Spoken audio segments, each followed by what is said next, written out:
Hey guys, Dylan from Noble Records coming at you with another video. So excited to give you this list of top 10 funk albums. It's been so hard to come up with a list. I was originally going to do a top 20, but then it just got a little bit difficult because there was so much repetition on the list between like a bunch of the same artists. So I tried to do a really solid top 10 to cover all the really key artists. And then I have some honorable mentions at the end. So stay tuned for that. Before we get started, please hit the subscribe button if you haven't already. I was watching a video earlier today, and I had watched this channel. I watch them all the time, and like the algorithm knows that I like it, so it's always putting it in my feed. But I realized I hadn't subscribed to them, so I was missing a ton of stuff. It was just showing me like their greatest hits. I wanted to see all of it, so I ended up subscribing to them and seeing all that stuff. So if you don't subscribe to me and YouTube just throws me at you in your algorithm, I'd love it if you hit that subscribe button so you don't miss anything from me. Also follow us on Instagram if you don't already. We always post about what we do in our shop, and we have a record store in Matthews, North Carolina. So. But the Instagram is at Noble Records, so check that out. As well, before I get started, I wanted to do just a really, it's not going to be a funk history, but just a couple things about the origins of funk. So like, you know, it really all started with James Brown. Undeniably, James Brown, if it wasn't for him, there might be funk, but it wouldn't be like it is now. He really kind of developed and honed that pattern and the feel of funk, and he just originated it. He's the godfather of funk, and so he's undeniably on the list. When you look at like the greatest funk albums lists that you see online, his albums are all in there, you know. And also, like I will say, his backing band, the JBs, so many key funk players came out of that backing band because he was like such a intense, grueling band leader. Like he would really crack down on these guys and make sure that they were practicing and they had it down and like they were professional, and like he was on them all the time. You had Fred Wesley, Bootsy Collins from Funkadelic and Parliament. A ton of guys came out of that, and so we'll go through some of that as well. But and then when he got started, you know, with funk, other people were catching on, and like a huge year for funk was like 1971. You had so many killer albums coming out, so many influential albums coming out, and then, you know, really, in a whole nother vein of it would be Parliament, Funkadelic, either way, and George Clinton and all that. That was like a whole nother, you know, love child of funk that really grew wings and flew in another direction, really. So we'll get into all that. Coming in at number 10, super incredible record, Marvin Gaye, Trouble Man, 1972. This is such a phenomenal record. I found this when I was young, and I listened to it, and I was like, this is a Marvin Gaye record I never heard of before, and nobody ever talks about it. I mean, this is me at like 15 years old, and it just became one of my favorite funk albums. Just incredible. But, you know, in the 70s, you had this whole genre of blaxploitation soundtracks where you had these incredible musicians that were funk and soul musicians that were commissioned to do these soundtracks for these incredible films. Most of the films didn't really do that well, but some of the soundtracks did. So Trouble Man is one that it hits on a lot of really relevant content from that time, but also it's just like, it's so funky and so amazing. And so you've got Marvin Gaye's musical genius behind his lyrical genius, and you got some funk blended in. It's unstoppable. It's incredible stuff. But a few years ago, I kind of saw a spike in this album. The people asking for it and all that stuff. It was kind of funny, but I heard a couple people tell me, like, I heard about it because of the Avengers. There's this like scene in the Avengers where Captain America had been frozen for all these years, and he's running, and I think it's Falcon. I'm really not an Avengers guy, but anyways, and he was jogging with them and said, "What did I miss?" And he said, "Listen to Marvin Gaye, Trouble Man. It'll catch you up." And it is just a really relevant, incredible, a great, like, powerful message and incredible music. So this is number 10, Trouble Man by Marvin Gaye. Love this record. Number 9. one of my favorite records of all time. This is Herbie Hancock, Headhunters. This is just jazz fusion funk, and this is on the list because of the contribution that this album made to the overall sound of funk, and the adaptation from jazz fusion and putting that into funk. It's a very funky record. And Herbie Hancock, I'm sure you've heard of him before, unless you live under a rock, but he did a bunch of different types of jazz. He just went with the flow and grew his craft. And one of the absolute most incredible musicians that ever walked the face of the planet. He's still doing it. He's still killing it.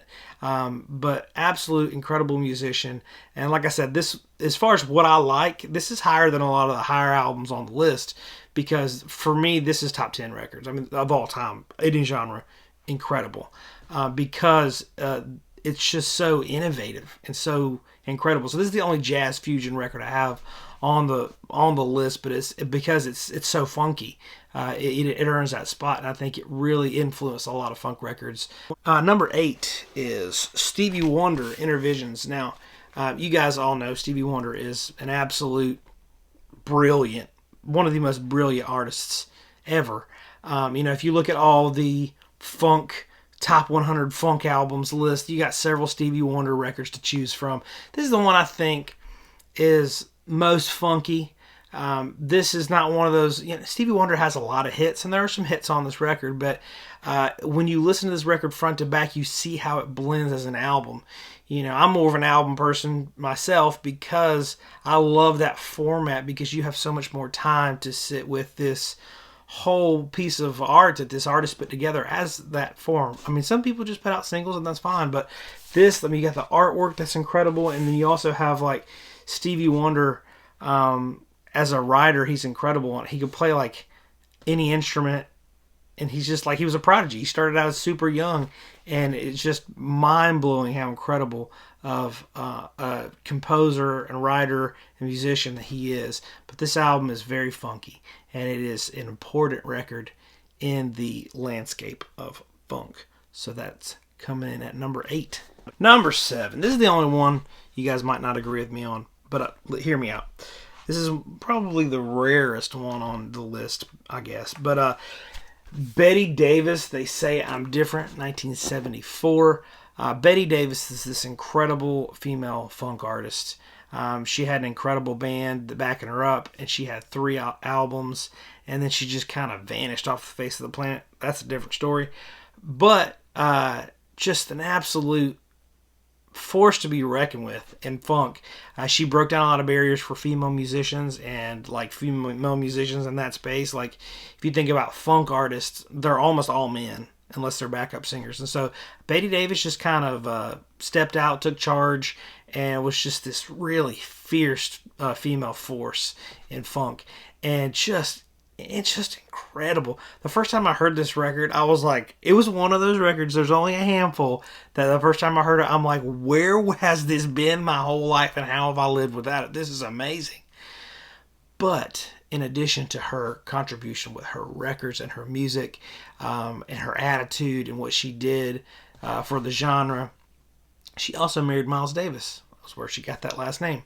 And she influenced him in a funky way. So, after her, he had so many funky records, his On the Corner, Bitches Brew, all that like real funky jazz fusion that he did that was highly influential on a lot of people was because of her. So she influenced the world, behind the scenes through Miles Davis as well. But also she's from North Carolina, which is where we are based and from. So that's also another awesome thing. But just incredible record, man. Number 7. This should be higher on the list, but I don't want you guys to, get mad at me. Number 6 is Sly and the Family Stone, There's a Riot Going On, 1971. 1971, everybody talks about 1969 being a huge year for music, and it was, but 1971 was like just as good. If you think about it, there's a lot of killer rock, but also like this is where funk really exploded. Sly and the Family Stone was known for being like a funk rock group. This album was kind of out of left field. It was very different from what they'd normally done. This was more of a concept record. Had a totally different feel than their other records. And upon its release, it did. I mean, it was a lot of mixed reviews. A lot of people didn't get it, but quickly people caught on to it and loved it, and it ended up selling very well. And I just recently started revisiting this record, and it's just out of this world. Every time I put it on, I just want to flip it over and play it again. It's incredible, but it's important for the genre, and it's also just really dang funky. Incredible. Number 5 is Parliament, Mothership Connection. Now, Parliament is another one of the bands that there's so many, like if you look at these lists with the top funk albums, there's like 20 of their records in there because they're all funky and they're all important and they're killer. George Clinton, he was a pioneer of funk. You know, he had out there ideas. He was crazy. Probably, I mean, there's a lot, about him personally. He was a terrible person, but incredible artist and producer and all that stuff further on. But with this album, they did something really, really different. They did like a form of space funk, that had not really been done before. You had space rock, you had but this visual, it's just fun. It's a fun visual. You think about it, with rock, you have Kiss, and you have all these different space rock albums, and it's fun and it's cool. But with funk, you didn't really have that until Parliament comes along and has this UFO on the cover. But they have such great graphics. They have great inserts on all their records. They're fun. Their music is whimsical, but it's also down and dirty, funky. It's got a lot of beef in it, a lot of girth to it. So it has that appeal to the younger audience and more seasoned musicians and stuff like that. So, obviously Bootsy Collins was in here. What's really cool about this record is you had James Brown's JBs, a couple members from the JBs. Obviously Bootsy Collins was in the JBs, but also Mako Parker, Fred Wesley in the horns section also contributed to this record, which Fred Wesley also did a lot with the P-Funk, genre, I guess you'd call it, subgenre further on. But just an incredible record. It's one that every time I put it on, I got a smile on my face, and I just absolutely love this. I grew up listening to this like crazy. This is actually my original copy from when I was a kid. But yeah, Parliament, Mothership Connection, undeniably incredible. So that was number 5. Gosh, it's so hard when it comes to the top. I've actually been switching them up. When it comes to the top, numbers don't matter. They're incredible. But number 4, I almost hate not putting this higher, but what do you take out? Curtis Mayfield, Superfly. This is the Mobile Fidelity Sound Lab audiophile pressing. But this is another blaxploitation soundtrack. And this is one that was immediately a hit when it came out. It did way better than the movie did. It was one of the only albums to do far better than the movie did. I've never seen Superfly, but I've listened to this album a million times, and it is absolutely out of this world incredible. Curtis Mayfield, obviously, he was in the Impressions, he had a career in soul. He was a soul singer, but as he had moved and adapted and evolved into funk, he put out so many heaters. Incredible stuff, and he actually did a lot more soundtracks too. You could really feel the significance of the movie culturally at the time, and his impact on. It's just such a strong record. You just gotta listen to it. But yeah, this is undeniable. If you haven't heard Superfly, I'm sure you have, but it's just one of those records that super important to the genre, and just it's amazing. Number 4. All right, number 3. Now, I originally had this album at number 1, okay? But I moved it because I had a battle going on in my head, guys. Number 3 is Funkadelic Maggot Brain. I know what to say about this record that hasn't already been said. It was funk, but it also had a strong rock feel to it. You had Eddie Hazel on guitar. Just totally tearing it up.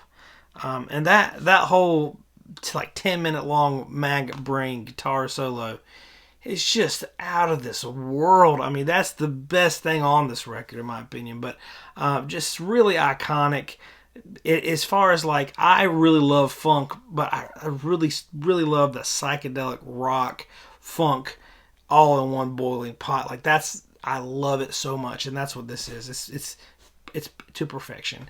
But super incredible record, Funkadelic, and I'm sure you all know this record and have seen it, but it's just super hard to get, and it's up there for me. So number 2, it was hard for me to put this at number 2 again because of who it is.